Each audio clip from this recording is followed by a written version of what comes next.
it's Lori from Lollipop Paper and Ink. Thanks for joining me today. I'm just popping on really super quick tonight. This is not my normal time to come on. I'm usually here Wednesday morning, and I will be back tomorrow morning. But I just wanted to come on and share this kind of little trip I was on when I decided to just do my customer thank you cards for November. So I pulled out this stamp set, the Festive Foliage. This is from the annual catalog, and it's just a background stamp. But it's perfect. And my thought was, I started out as a thank you card. I just wanted to show you how I progressed to a really pretty and a little bit out of my normal range of simple thank you cards, just for for customer thank you cards. But I definitely have use for these, and I am going to get them out in the mail right away, actually. So this is what I started with, and it was just really simple, basic tone-on-tone stamping. This I used the Mossy Meadow, and just I stamped the entire front of the card base, and then I just added on another layer, same color, of the scalloped contour dies. So stamped a really simple thank you, and you're on your way. So that was one, and then I decided to make it a little bit bolder. I used the Granny Apple Green, and I switched out the tone on tone for black. Same concept though.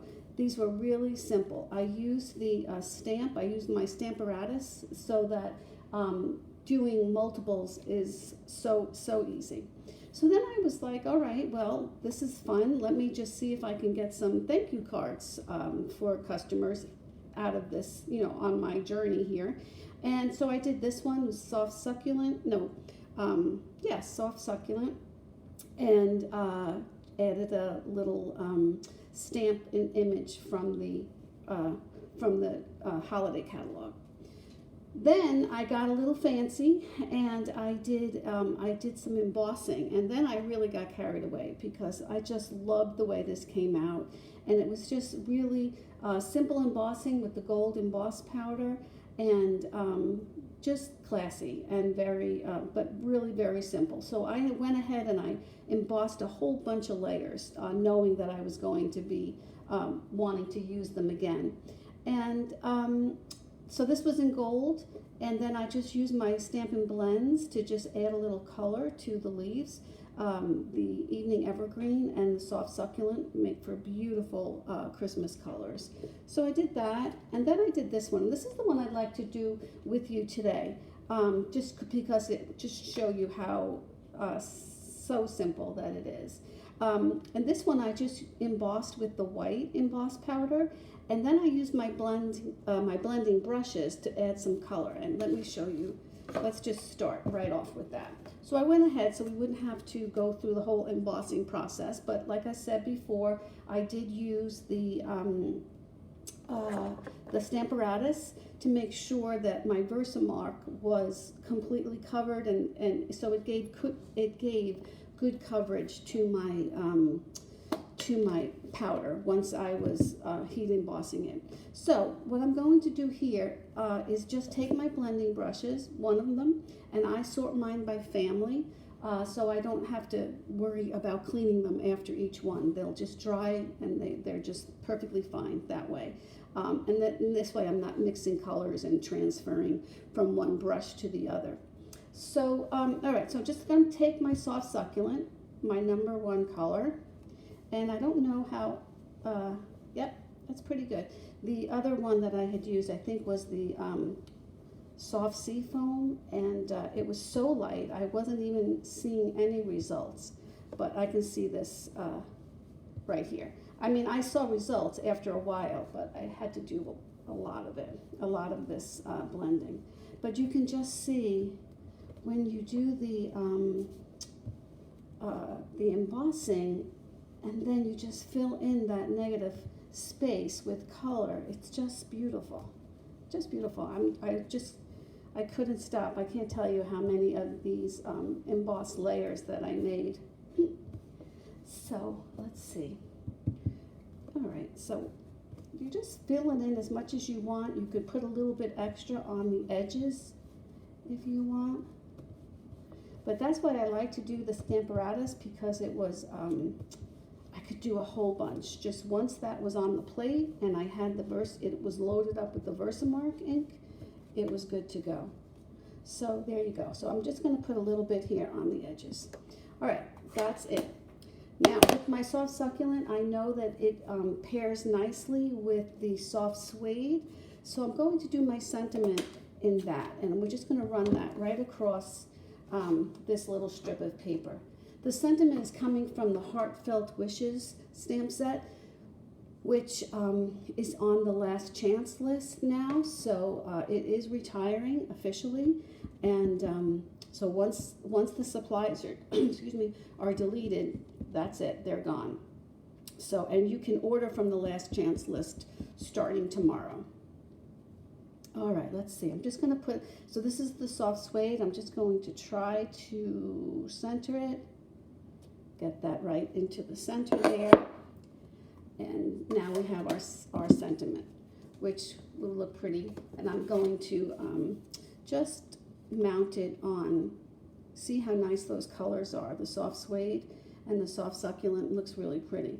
So what I thought I would do is, just to bring it out, I'm going to put it on that base there. But what I'd like to do is I take my the glittered organdy ribbon and one of my blends markers. So I'm going to try to do this. I tested it. It looks like it looks pretty good. So I'm going to just color in the ribbon, just to give it a little something. Not too much. This is the light soft suede, and I want to do just enough to cover that base layer. And that's it. And this really, I think that's it. Yeah, that's plenty of room. This ribbon is beautiful to get colored in. Any one of your blends markers will do great for that. So this was my plan, to put this over here so you could still see the sentiment. And I kind of like the way that looks. So let me just get this on here first. And you can see how fast this came together. And that's why I wanted to share it with you, because when I don't really think of colors, you know, like, it doesn't have to be Christmas, even though when it says festive foliage, you think that it's Christmas. Is that straight? Yeah, it's good enough. All right, I'm just going to put this over here. Before I put this on, I'm just going to take a little Scotch tape and not have to deal with the adhesive here. And let's just make sure that we are covered. And I hope the lighting is okay. I'm not used to doing my Facebook Lives in the evening, and now it's so dark these days. I hope it's okay. But I'd like to try to get into the habit of doing, oh boy, that was too strong. I pressed too hard, I guess. To get into the habit of doing more spontaneous Facebook Lives. So we'll see how that goes. Maybe that will be one of my New Year's resolutions. Let's just make sure we're on the right side here. I think so. And I really am liking that that color combo here. All right, and then let's just put this right onto the base. And then we can add a little bit of bling just to brighten it up a little bit. And unfortunately, I am sending this out as a sympathy card, and just found out today that I needed it. So that's why I decided to pick this one to to just redo the color a little bit, make it a little bit more, just a little bit more masculine, less festive, if you will. So I think what I did was I just added some of these silver and clear dots. I like the clear. The silver is okay, but they're a little bulky for me. So I just like the transparency of these. They do look like little raindrops, though, and there are some that are the shape of a raindrop. So there you go. So simple, and it was just a little journey I took. It was unexpected. I started out with just really simple thank you cards that I was getting ready for my customers, and then I switched gears a little and tried to experiment, and the more I played with this set, and I was happier with it with each one. And once I took the embossing out, then I was done for. It was I just couldn't stop myself. So thanks for joining me. I just wanted to share that with you today to see how simple it is to just change gears and go with the flow. All right, well, thanks so much for joining me. I hope you have a great evening, and I will be back tomorrow morning for our regular Wednesday morning Facebook Live. And I'll see you then. I hope you have a great day. Stay safe. Bye-bye.